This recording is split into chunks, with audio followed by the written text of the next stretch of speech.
আসসালামু আলাইকুম এভরিওয়ান। শীতের আয়োজনে আজকে থাকবে বাটা মশলা আর নারকেল দিয়ে হাঁসের মাংস ভুনার রেসিপি। হাঁসের মাংস পরিষ্কার করে নিয়েছি।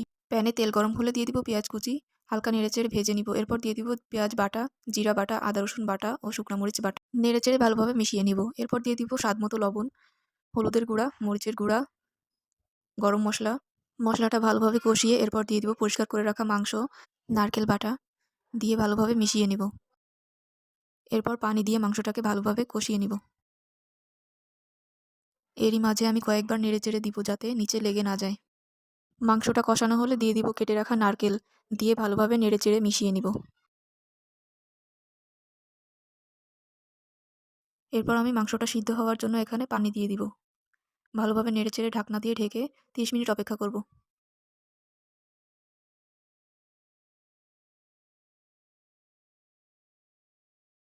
মাংসটা সিদ্ধ